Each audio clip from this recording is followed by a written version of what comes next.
mari kita lihat firman Tuhan yang akan kita ambil bersama-sama dari kitab Yosua pasal yang pertama ayat yang ke-9 ya. Sebelum kita baca, kita tahu bahwa di dalam kehidupan kita ini, hidup ini cuma sementara, pemirsa sekalian ya.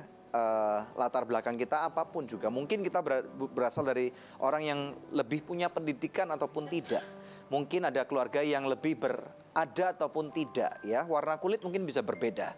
Tetapi ada sesuatu hal yang kita pelajari pada hari ini, bahwa sudahkah kita menemukan tujuan hidup kita ya? Coba kita lihat bersama-sama daripada kita Yosua pasal yang pertama ayat 9. Firman Tuhan berkata, "Bukankah telah kuperintahkan kepadamu, kuatkan dan teguhkanlah hatimu. Janganlah kecut dan tawar hati, sebab Tuhan Allahmu menyertai engkau kemanapun engkau pergi." Ya. Nah, kita tahu nih bahwa di dalam kisah ini Yosua lagi dipilih oleh Tuhan, diberikan kekuatan supaya Yosua menjadi orang yang optimis. Nah, di dalam kehidupan ini saya percaya karakter ini bermain peran yang sangat penting. Karakter adalah suatu sifat ya, dan rupanya karakter ini ditunjukkan pada waktu kita sedang melakukan sesuatu. Cara kita berbicara ini menunjukkan karakter kita ya. Tentunya cara kita berpakaian juga dapat menunjukkan karakter kita. Cara kita menangani suatu masalah dapat juga menunjukkan karakter kita. Nah, kalau kita berbicara karakter, nah ada dua perbedaan karakter nih yang saya mau bahas untuk Anda pada hari ini, yaitu karakter yang bersifat yaitu yang optimis dan pesimis. Tahukah Anda persamaannya adalah mereka berdua ini adalah karakter yang daripada orang yang mengantisipasikan sesuatu. Saya ulang nih ya.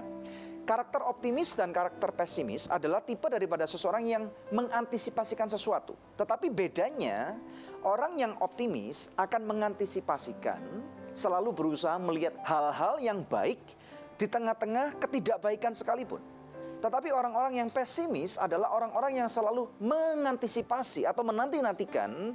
Tuh lihat tuh, pasti celaka. Nah, ini gaya bahasa atau tanda-tanda daripada orang-orang yang sifatnya pesimis, dan mereka sangat sukar melihat hal-hal yang baik, percaya hal yang baik, merasakan hal yang baik di tengah-tengah kondisi yang baik sekalipun, pemirsa sekalian ya. Nah, oleh karena itu mari kita belajar, pemirsa sekalian. Karena apa? Ini saya berikan definisi kepada Anda tentang apakah arti optimis. Optimis adalah sesuatu perasaan atau rasa percaya bahwa hal-hal yang baik pasti terjadi di masa yang akan datang, ataupun sesuatu yang Anda harapkan, ataupun itu pasti akan bisa terjadi, walaupun terkadang kita bisa salah. Nah, pemirsa sekalian, di dalam hidup ini sebenarnya kita tidak bisa menjadi orang yang sempurna, karena kesempurnaan ini jauh daripada manusia. Manusia bukan Tuhan, hanya Tuhan yang sempurna. Ada amin, pemirsa sekalian ya. Nah, oleh karena itu pada waktu kita mulai menyadari bahwa kita ini cuma manusia biasa ya. Firman Tuhan mengatakan kita diciptakan sedikit lebih rendah daripada Tuhan. Kita lebih tinggi daripada malaikat. Malaikat lebih rendah daripada kita, pemirsa sekalian. Ini kata firman Tuhan.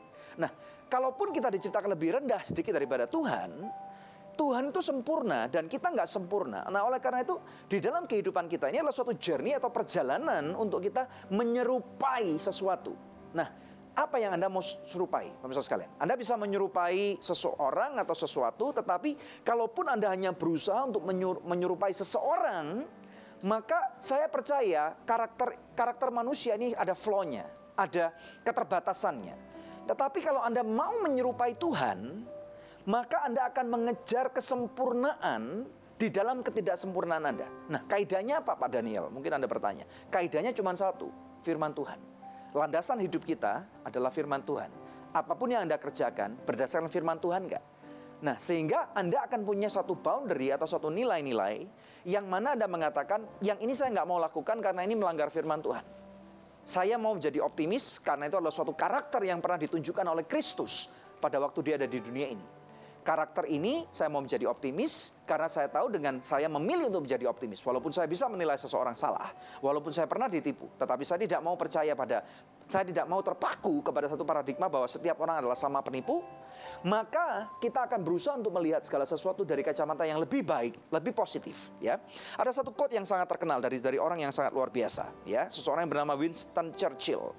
Winston Churchill ini adalah seorang Perdana Menteri Inggris selama Perang Dunia Kedua. Dia berkata gini, seorang pesimis selalu melihat kesukaran dalam setiap kesempatan, tetapi seorang optimis selalu melihat kesempatan dalam setiap kesukaran. Nah, jadi artinya apa? Di dalam kehidupan ini nggak mungkin nggak ada kesukaran, nggak mungkin nggak ada kemiskinan, nggak mungkin nggak ada sakit penyakit. Nah, tetapi kita tahu di tengah-tengah sakit penyakit, kesukaran, kemiskinan, kecelakaan, bencana alam, bisa nggak kita berusaha untuk melihat hal yang optimis? Ya, saya tahu rasa optimis ini timbul daripada suatu pengharapan. Ada satu ayat firman Tuhan yang mengatakan seperti ini: berharap hanya kepada Kristus, dan itu tidak akan pernah mengecewakan kehidupan saudara. Ada amin saudara sekalian ya. Nah, kalau Anda mau supaya rasa optimis ini bertumbuh dan kita belajar dari seorang narasumber yang begitu muda, begitu belia, saya katakan jangan nilai satu buku daripada cover luarnya aja, tetapi ternyata orang ini begitu dalam banget dan saya percaya ada nilai-nilai luhur yang kita sudah pelajari pada hari ini. Kalau Anda terinspirasi dengan apa yang sudah kita pelajari hari ini dan Anda mau melakukan yang sama untuk berjalan menuju kesempurnaan seperti Tuhan Yesus, mari kita berdoa bersama-sama. Mari kita berdoa. Bapa, di dalam nama Tuhan Yesus Kristus, kami sungguh bersyukur untuk kebaikan-Mu. Kami berdoa untuk setiap orang di luar sana. Mereka yang menyaksikan Good News program. Dan mereka lagi mencari tujuan hidupnya. Mereka yang mungkin sering kali dikecewakan. Mereka yang takut untuk melihat masa depan. Bapa, biarlah ada suatu roh atau suatu karakter optimis yang timbul di dalam hati mereka, di mana akan ada orang-orang yang berani melihat hal-hal yang baik di tengah-tengah kesukaran, hal-hal yang mulia di tengah-tengah ketidakmuliaan. Tuhan, aku melepaskan urapan, kasih karunia dan berkat berlimpah di dalam nama Tuhan Yesus Kristus. Terima pemirsa sekalian, kebaikan Tuhan dan kasih karunia daripada Bapa menyertai saudara sampai selama-lamanya. Yang percaya katakan amin. Hai pemirsa, Anda diberkati dengan episode yang baru saja Anda saksikan. Jangan lupa subscribe di channel YouTube kami, oke? Karena masih ada begitu banyak episode Good News lainnya yang pasti akan memberkati kehidupan Anda.